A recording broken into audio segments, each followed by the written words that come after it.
Hey everyone, and welcome back. I hope you enjoyed your weekends, and I'm so excited to share another week with you.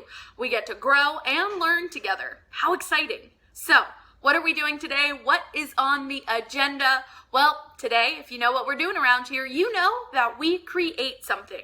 We do an art project, and today's art project is super cool, and I'm really excited to share it. So, before we jump into our art project, let's talk about our riddle. So, our riddle today is a little trickier than normal, but I know you smart cookies can handle it. What is our riddle? Our riddle is, what can you hold in your left hand, but not your right? As always, at the end of our video, we will come back together and figure out the answer together, because teamwork makes the dream work. All right, now let's go do our art project. Today, our art project is something super cool, and I am so excited to share it. We are going to be making something out of things that we can find in and outside of our house. You guys might have already picked up on what we are creating. We are going to be making a nature craft. Oh yes, we are going to go outside, scavenge for a few things, and see what we can make. So, some of the things that I found and will be using, I'll show you in just a sec, but let me tell you first about the things you'll need from inside your house, so non-nature things. What I'll be using that are not natural are glue, scissors, construction paper, and that's about it. If you have a hole puncher, that works, but I don't, so I'm just going to be using scissors to cut any holes that I may need. So, other things I've gotten that are natural are, I've got a big stick. This is going to be hanging on the wall, like so. I haven't decided if I'm going to cut this off yet. You guys will see at the end of the video. I like a little bit of the funky shape, so I think that's fun. And what else do I have? Well, I'm glad you asked. I've got really cool leaves in my front yard. Look at how cool the color on this is. So cool, right? So I thought, how fun would it be to hang these down and do construction paper with different colors that kind of complement it along with it. So as you're looking for things in your backyard, your front yard, on a walk around your neighborhood, think about the colors and think about the complementary colors. We know our color wheel, right? If not, just give it a look up on Google. That way, your art will be kind of cohesive and fun. But if that's not your gig, no worries. Create whatever in the world you want. It's just time to have fun. All right, so let's get to creating. So I've already gotten started a little bit on our project, just because I wanted to show you guys exactly what I mean. So you can see that I've tied up my string or my twine or my yarn, whatever we're using, and I've let it go all the way down until it reaches my leaf. And as you can see at the stem of my leaf, I've got it wrapped around. That way I didn't have to put any holes, didn't have to cut anything. Very simple, very straightforward.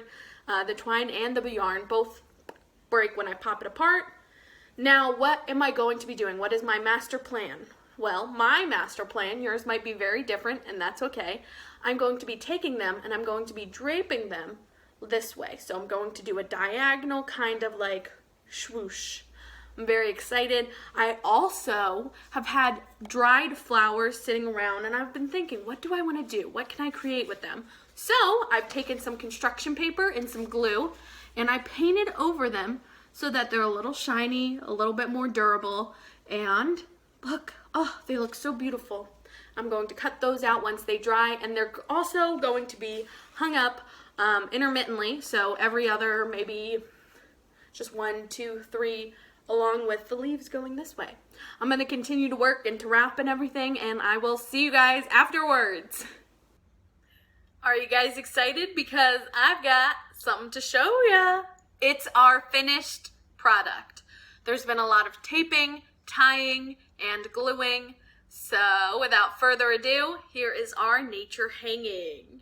I'm really excited because this dried flower, it came out beautifully. It's an arugula flower from my garden out back.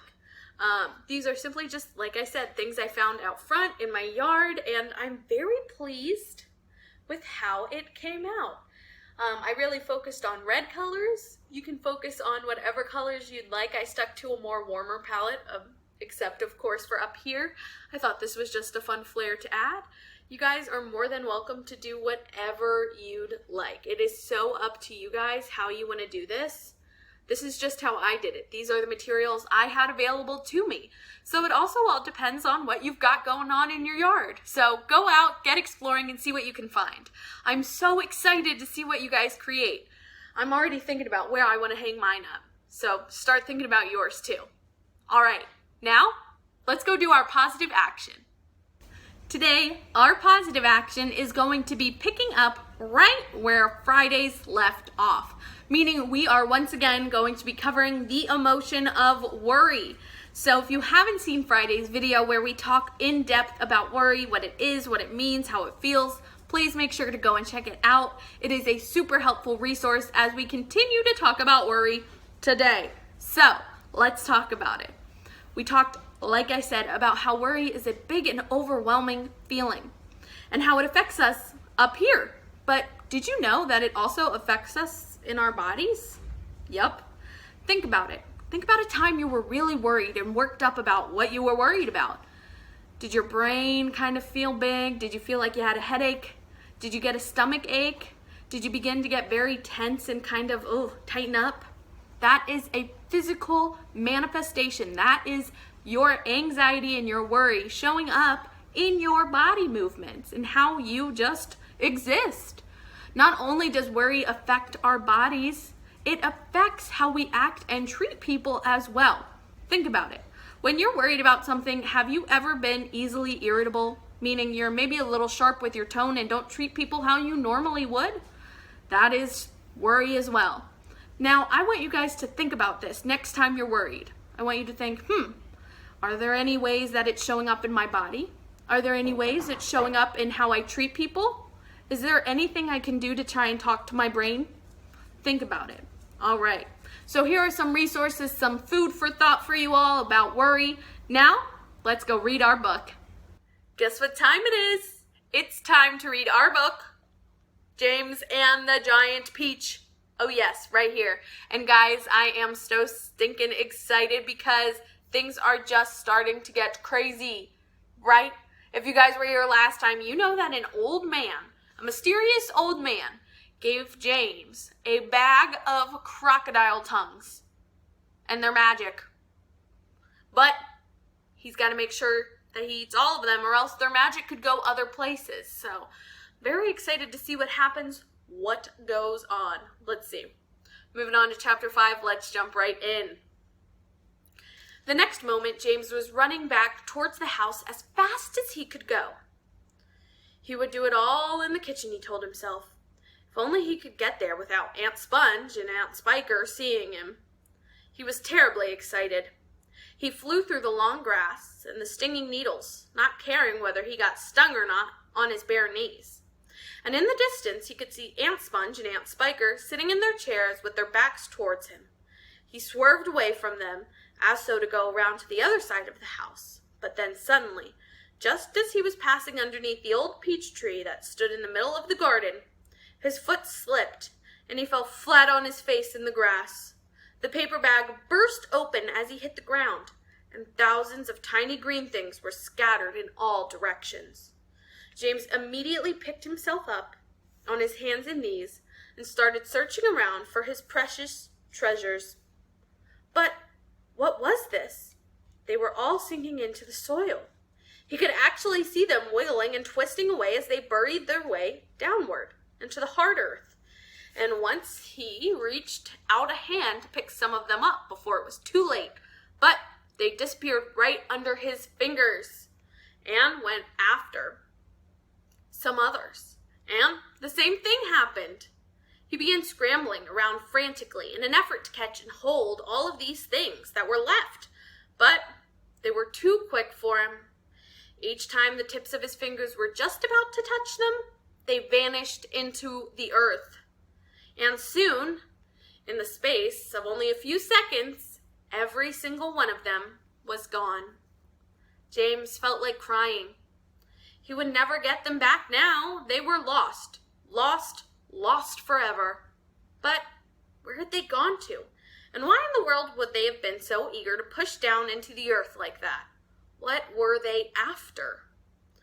There was nothing down there except the roots of an old peach tree and a whole lot of earthworms and centipedes and insects living in the soil. But what was it the old man had said? Whoever they meet first, be it bug, insect, animal, or tree, that will be the one who gets the full power of their magic. Good heavens, thought James. What is going to happen in that case if they meet an earthworm, or a centipede, or a spider? What if they go down into the roots of the peach tree? They get up all at once, you little beast! A voice was suddenly shouting in James' ears. James glanced up and saw Aunt Spiker standing over him, grim and tall and bony, glaring at him through her steel-rimmed spectacles. Get back over there immediately and finish chopping up those logs, she ordered. Aunt Sponge, fat, plushy, and jellyfish, came waddling up behind her sister to see what was going on. Why don't we just lower the boy down into the well in a bucket and leave him there for the night? She suggested. That ought to teach him not to laze around like this the whole day. That's a very good wheeze, my dear Sponge, but let's make him finish chopping the wood first. Be off with you at once, you hideous brat, and do some work.